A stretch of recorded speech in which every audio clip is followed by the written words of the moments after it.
Yes. Today we will be talking about marriage and sex. Hi everyone, I'm Josh Beck, the college and young adults intern at Pear Orchard, and today we'll be continuing our study on the Puritans and how they walked with God through many of life's questions and struggles. As I said, we'll be tackling the big topic of marriage and sex, which also pairs nicely with the Haynes' study on biblical man and womanhood, if you leave here wanting more on this topic. All right, let's jump in. Something that I love to do when I explore the past giants of history is to understand the climate of their time and how their decisions were impacted by their setting. To paint the picture, I'm going to give you a brief synopsis of the Roman Catholic Church's view on marriage and sex. The medieval Roman Catholic Church's attitude was that marriage was inferior to celibacy. That's all sexual contact between marital partners was a that all sexual contact between marital partners was a necessary evil to propagate the human race, and that a procreative act that involved passion was inherently sinful.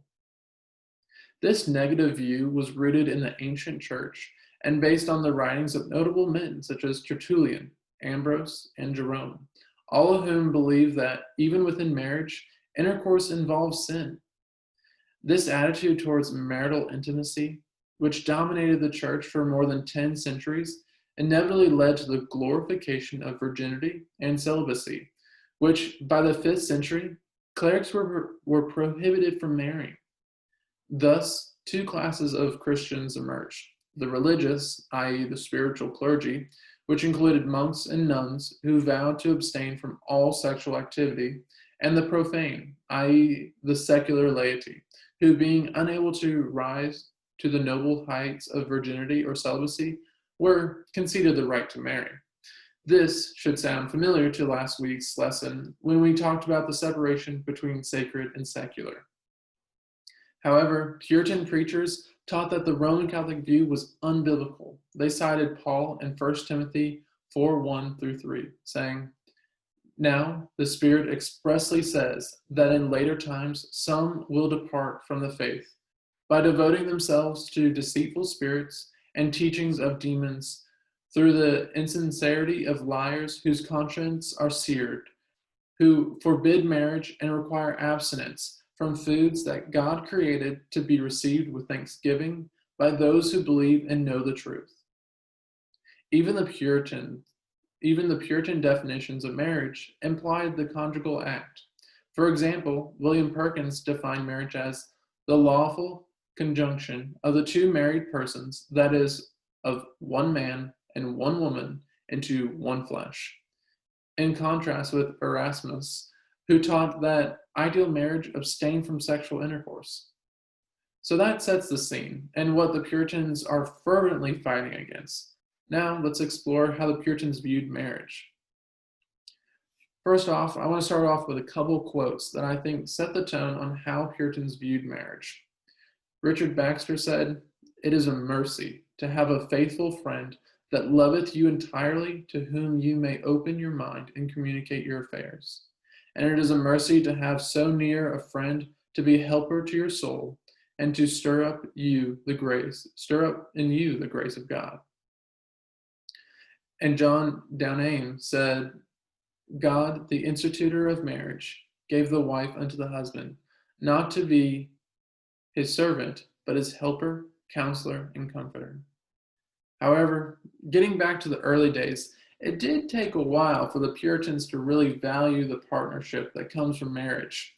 When we look at the original Book of Common Prayer, it said the purposes of marriage are as follows: the procreation of children, citing the Genesis 1:28 command to be fruitful and multiply.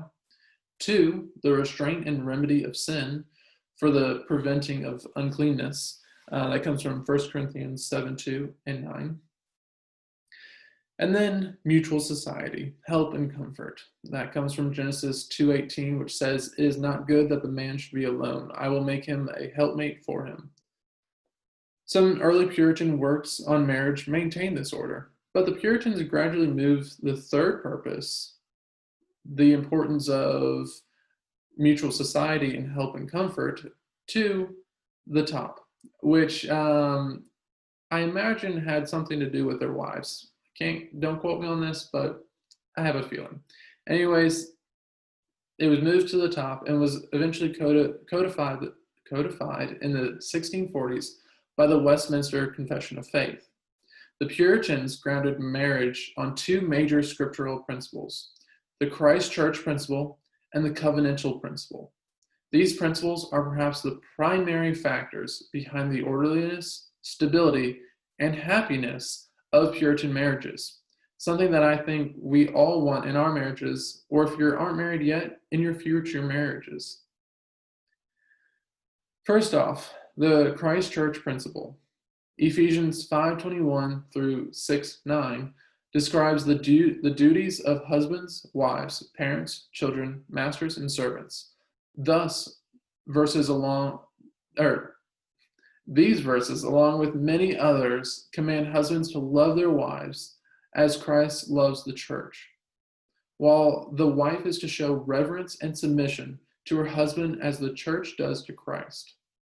The husband's headship over his wife parallels the Christ's headship over his church. This comes from Ephesians 5:23. As Christ loves his church, the husband must love his wife. Absolutely. This comes from verse 25. Purposely, realistically, and sacrificially. This comes from 26, 27, 28, 29 verses. He must exercise a true, free, pure, exceeding, and constant love to his wife, nourishing and cherishing her as Christ does his gathered people. Since Christ's love for his church is all-encompassing, a husband cannot love his wife adequately because, being a sinner, he will always fall short of Christ's perfect love. I think Emmy can attest to this, that I fall short often, daily, and regularly. But thank goodness we're all given the grace of God, and she shows that to me daily and regularly. But Christ's love to his bride must be the husband's pattern and goal. Such love will serve, as William Gauche says, as sugar to sweeten the duties of authority which appertain to a husband, so that his loving wife may more easily submit to him. Given the modern perspective of Puritanism, it is important to note that Puritan husbands were rarely male chauvinists and tyrants. Modeling the husband's headship on Christ's headship of the church, Puritans understood that male authority was more of a charge to responsibility than a ticket to privilege. Headship was leadership based on love. Since the church humbly and unconditionally submits to Christ, the wife's submission to her husband means, according to Isaac Ambrose, this is a different Ambrose from earlier, just to clarify, that she should show reverence and yield subjection to her husband in all things, except when her husband acts contrary to God and his commandments. For the Puritans, submission was not so much a matter of hierarchy as of function. God assigns the role and duty of leadership to the husband, not because he is superior to his wife, but simply because God delegates this authority to him and not to her. John Robinson explained headship this way: God created man and woman spiritually equal, and when both fell into sin, she did not become more degenerated than he from the primitive goodness. Yet in marriage, one of the two must have final authority, since differences will arise, and so the one must give way and apply unto the other. This God and nature layeth upon man. Both husband and wife should focus on their own duties, the Puritans said. If husbands show little love to their wives, they should not expect much submission and reverence from them. Likewise, if wives show little reverence and submission to their husbands, they should not expect much love from them. And while I know this is a complex thing, I would always urge husband and wife to consistently pray to be able to show grace and love to their spouse. My little marriage advice. The covenantal principle. flowing out of this principle of love and submission.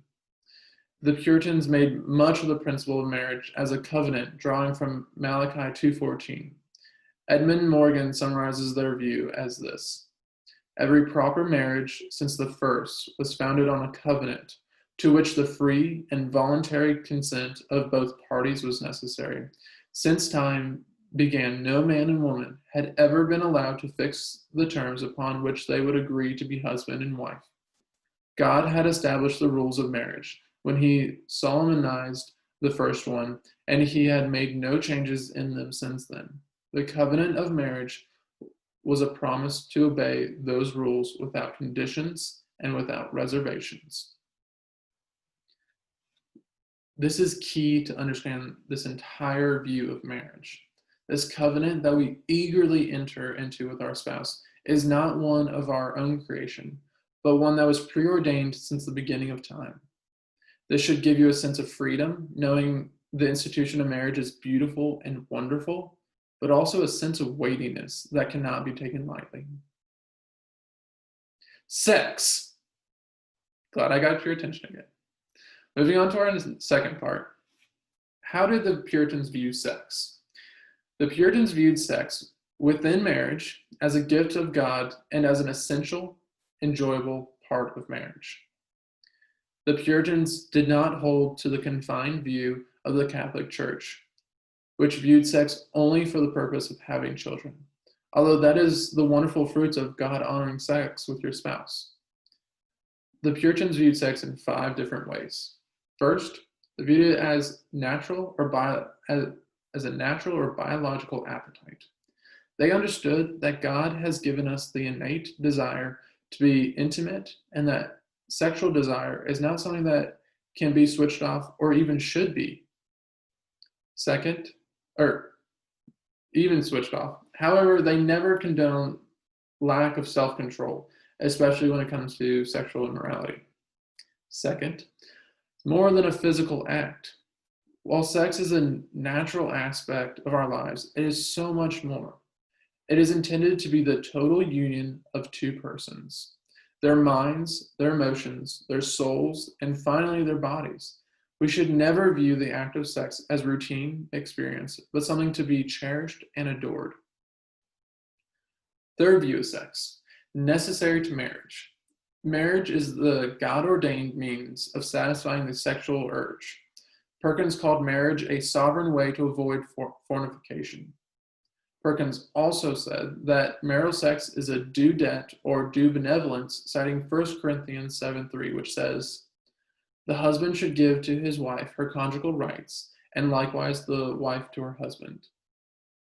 In addition, Benjamin Wadsworth often cautioned spouses to not allow quarrels to cause you to live separately or even sleep separately, for once it comes to this, Satan has a great advantage on you and your marriage. One of the, probably the most common thing that people told Emmy and I when we got married is, don't go to bed mad. And it's so simple, and yet when you have those rare fights, when you have those fights that after a long day often are right around bedtime, and you just want to roll over and you want to just be done with it, and you're like, I'll just sleep it off. And that is not God honoring. We don't want to end the day like that. And I think Wadsworth made an amazing point of saying that's where Satan wants to divide us.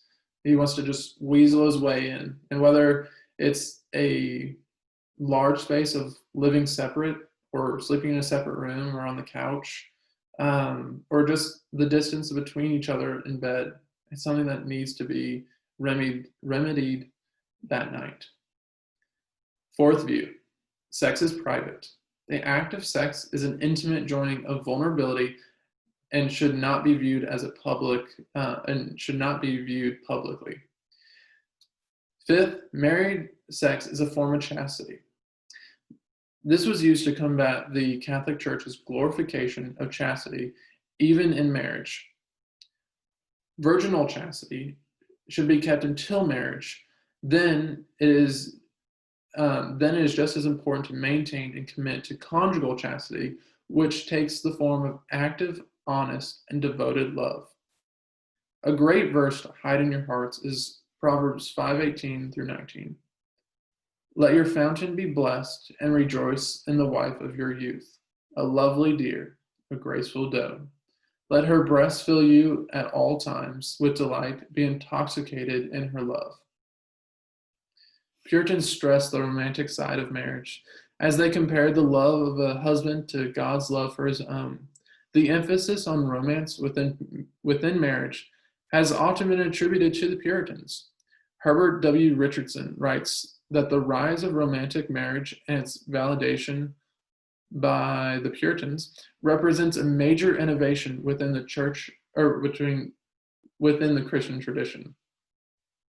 And C.S. Lewis says the conversion of courtly love into romantic monogamous love was largely the work of Puritan poets. Now, I just gotta say, if you're not married and now feel discouraged or tempted by the world, please hear this. God gives and withholds many gifts throughout our lives, and it's not up to us to rush these things. Our society says sex is ordinary and common, and I cannot stress to you enough how big of a lie this is. Reflect on what you have heard from the Puritans about sex and marriage, and I plead with you to meditate daily on the Lord's Scripture.